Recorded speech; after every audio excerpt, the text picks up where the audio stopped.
Hi there, this is Kimberly Inez Mays, and I am going to do this a little differently today. And the reason being is because I have a cat on my lap. And because I have a cat on my lap, I can't set up properly. And so I just want to hurry up and make my video, hurry up and record my content so that I can just move on with my life. And you know how that goes. But I digress. So, if you don't yet know me, I work with small and medium sized businesses and I demystify technology so that they can finally stop duct taping their systems together and scale with confidence. And I do that through marketing automation and AI. So, let's get into today's topic. Today's topic is actually pretty interesting because I said, okay, what didn't I talk about before? I talked about everything. I talked about AI to death. I talked about CRMs to death. I talked about list building to death. I talked about a lot of things. And so if you go back through my entire library of videos, you can see that I've talked about a lot of stuff. But how do I tie it all together into a mindset? Because really, business is a mindset, leadership is a mindset, obviously. And using the tools appropriately requires the right mindset. So, how do you get into the right mindset to be able to use the tools that you've invested in properly, especially if you bring other people on board? And this is important whether you are working with 5 people, 10 people, 15 people, 50 people at least, because people are complex. Technology is easy, right? And you can quote me on that. People are easy. Technology is, no, people, what did I just say?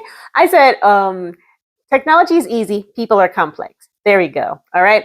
So because people are so difficult, it's important that your technology not be difficult.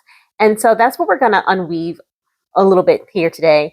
All right, we're going to unpack that, and I'm just going to get my notes ready because I do have some notes for you, but I'm not going to read them verbatim. But I did want to talk about delegation and disappearing and the difference between the two, right? Because there's a lot of people that mistake delegation for disappearing or disappearing for delegation, thinking if you set it and forget it, hand it off, you never have to look at it again, you never have to do anything again, and it's really an abdication of responsibility. Whether you are the business owner or somewhere in between in a managerial sense, or if you are even a contractor freelancer and you do a subcontract to somebody else. No matter what, if you delegate, it doesn't mean that you no longer assume responsibility or accountability for that thing getting done. It just means that now some of the lower level tasks are no longer in your day to day. And this is no less true for technology and AI. So I see a lot of delegation happening to technology, so much so that like business owners and people are just delegating their thoughts, delegating their ideas and their thinking. And I even read books where I know it's been written by AI. How do I know it's been written by AI? Because it'll use the words harness, elevate, transform, game changer, all of the buzzwords, and then all of the paragraphs will end and by blah, blah, blah, you can blah, blah, blah, blah, blah, right? So I automatically know off the riff it's been run through AI. Not that the thought isn't original, of course not. But I say all that to say is that these things are really getting a lot more detectable, and it's really important now to stand out. And standing out means that you're going to have to do things differently. You're going to have to take some of your power back. So if you have been disappearing instead of delegating, here is how you can do it effectively. Because you still want to delegate, but you don't want to disappear. So let me look at some of my notes. So I called out ghost delegation, handing off without accountability, creating buzzword AI uses with versus real automated monitored automation. So here is the thing, right? A lot of people will talk about automation, automation, automation, but how often do you check in on your automation? Just because something's automated doesn't mean that it should be automated. And just because you automated something doesn't mean that it should still continue to be automated. Do you know how many automations I've turned off in my business and in my lifetime? A lot of them, because just because I've automated something, I go back and I look at the data and I say, well, this funnel isn't quite hitting, this messaging isn't quite hitting, maybe this thing that I've been doing isn't quite working. Let me shut it off and then tweak it or do something else.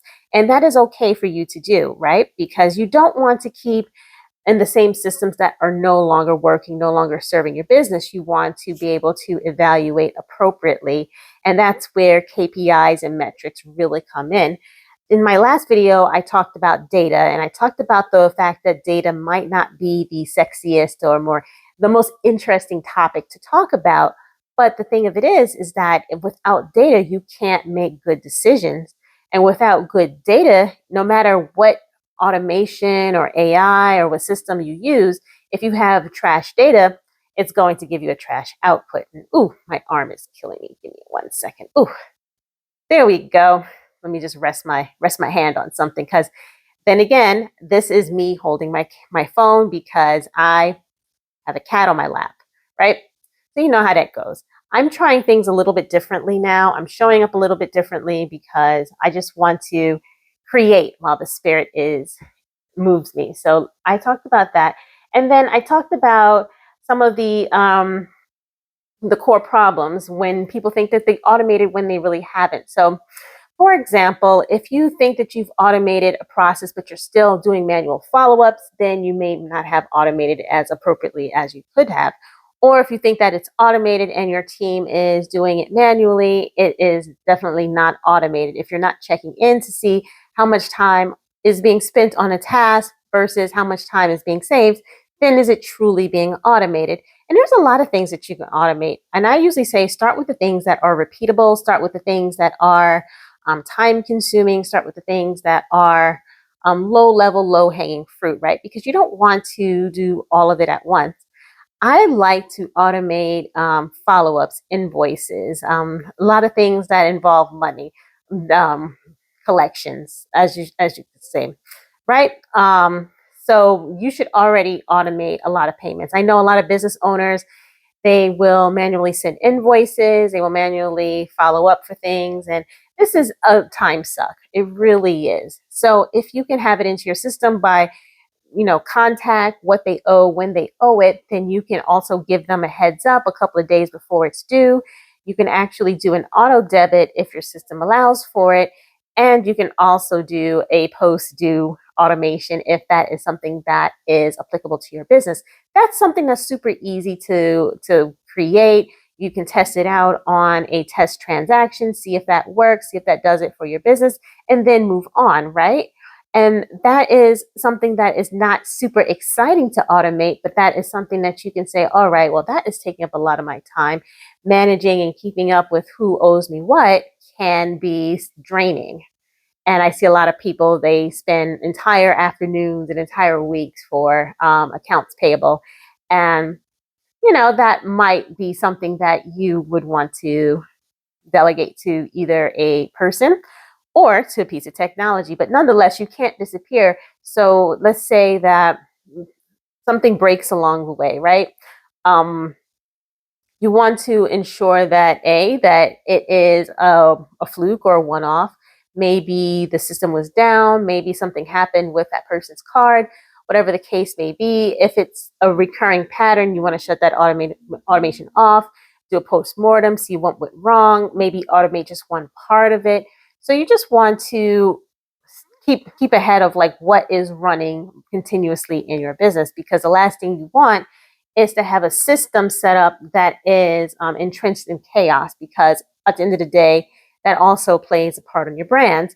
If that chaos also leaks out into your customer service and your marketing and your messaging, it also hurts your brand. So I talked about that. And so I talked about it's not set it and forget it. And I'm just making sure I hit upon all my notes. I usually have my notes like right in front of me when I do my videos, but then this is a little different because I have a cat on my lap. So when I have a cat on my lap, I have to have my hand here so I don't have to hold my phone.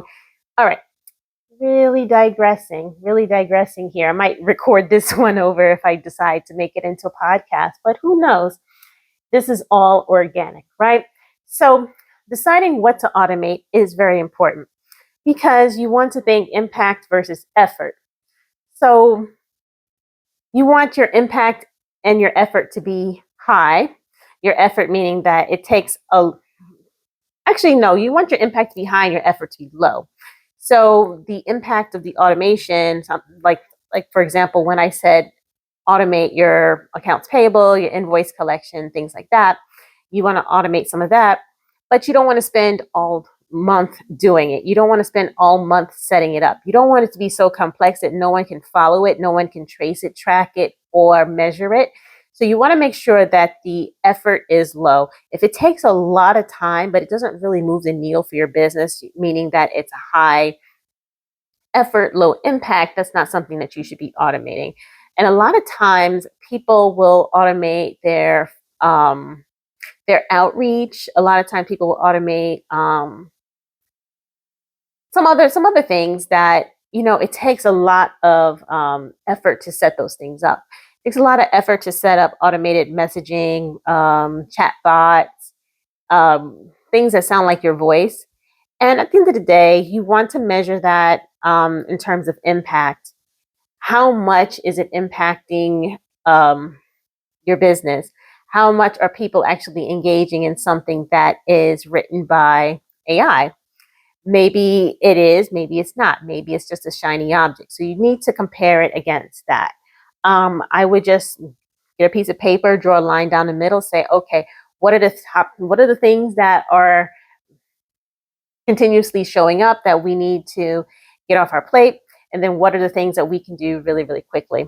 For example, for me, what I do all the time with my videos, and I will definitely share a lot, is when I do my videos or do my recordings, I take the transcript, I make that into an article, an email, social media post, and I also make that into a podcast if applicable, so that I have one piece of content that is leveraged throughout multiple channels.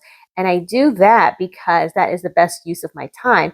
And I can automate that as well. So I can automate that going out. I can automate that going out on a particular cadence, especially if it's evergreen. I have an automation calendar set up that I follow and that I make sure that it's working. And that is actually low impact for me, but it might be high impact for other people. What may be maybe high effort for other people. So it's low effort for me, high effort for other people. Sorry, I get a little bit mixed up sometimes when I say effort impact. So low effort is what you want to go for. High impact is what you want to go for. So the repurposing for me is high impact, low effort, but for other people, it might be high effort, low impact. For other people, they might like to do more live streaming. They might like to do more in-person outreach. They might like to do more manual follow-ups if it is within the character of their business and how they like to operate, right? Everybody is completely different. But no matter the case, you have to have systems, and you can't disappear behind your systems. You have to keep measuring. So who or what runs your automation? So humans for judgment, AI for repetition. Assign clear owners for every workflow. So if you hire a VA, make sure that they understand exactly what is needed, and make sure that they can repeat back to you what is the outcome, the objective, and the purpose of doing the thing that they're supposed to do. If you hire a staff member, that's even vitally important too. Write that in the job description. Make sure that you have a solid onboarding process that defines their roles and responsibilities clearly. Make sure that they can shadow you to understand how you would get the task done, or anybody else that is already pre-existing in the business, how they would get the task done. Make sure that they sit in on a lot of the decisions that are being made, because at the end of the day, a lot of people need the why behind the what, and that is the best way to get the results. So humans for judgment, AI, and technology for the repetition, for sure. Even though AI can help you make decisions, you still need that human oversight. You still need that human in the loop. And then measuring for success, I talked about actionable KPIs. So this is lead progression, number of deals closed, metrics that matter. There's nothing that drives me crazier than metrics that don't matter. So for example, you don't want to measure, hey, did I send out 10 social media posts today? Or did I get 15 likes? Or did I, spend 10 minutes a day updating my website or updating our mission statement or something that doesn't move the needle, right? You want to measure like, okay, well, how many people did I reach out to today? How many replies did I get back? How many people opened a particular newsletter? How many people clicked? How many people opted in? What is the percentage rate of those things? Those are the types of measurements that matter, because at the end of the day, vanity metrics make you feel good, but the other types of measurements really give you the data. And sometimes the data doesn't always paint the prettiest of pictures, but that's the nice part, is that you can always take it down and paint a new picture, right? So those are some of the things that I would say. So AI is more of a co-pilot in that process, where it can help you determine what metrics matter, but it's up to you to actually look at it and make decisions based off of what it's giving back to you. And then the last thing I'm going to talk about is the time saving of automation. Obviously, if your automation breaks, guess what? You're going to spend a lot of time fixing things.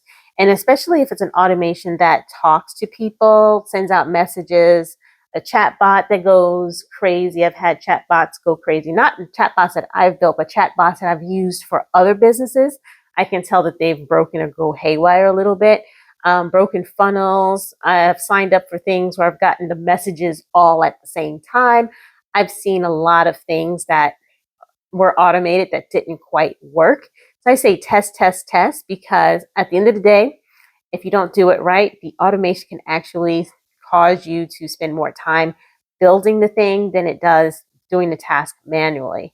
So start small, make sure that it's low effort, high impact, and then measure and make sure it's successful before you start moving on and taking bigger bites. So just to recap, I would say stop ghosting your delegation, stop ghosting your processes, right? Delegation versus disappearing is a big thing that I see, but it doesn't have to be so. And because I would like to end this on a high note, and I would like to end this because my arm is hurting from holding up my phone, and because there's a cat on my lap, I would like to invite you to take the Automation and AI scorecard. It's a quiz. And it's a 5-question quiz, because I don't believe in all of these long assessments. It's just 5 quick questions to determine where your business is, whether it's in the frame it, build it, or run it stage, right? Frame it is where you are taking a step back from your business and saying, okay, does what I have going on work? Do I need to do any tweaking? Do I need to do any big picture strategy? And then the build it is where you get your hands dirty. You go in, you invest in new tools. Maybe you decommission other tools. Maybe you start upskilling your staff. Maybe you start putting new processes into play and kind of seeing how they work, how they don't work. So this is where a lot of the work takes place. And then run it is where you see success, and now you want to amplify those results, right? So the quiz just gives you a little bit of insight to where you are, and then it gives you at least 5 different resources after that of toolkits and templates and stuff that you can use in your business. It has an AI one, it has one for data, it has one for your CRM. It's actually pretty cool, if I do say so myself. All right, so that's all I got to say about that. I will be back next time to talk more about systems and strategies and AI and all of that cool stuff. But until next time, take care, and I will see you later. Bye.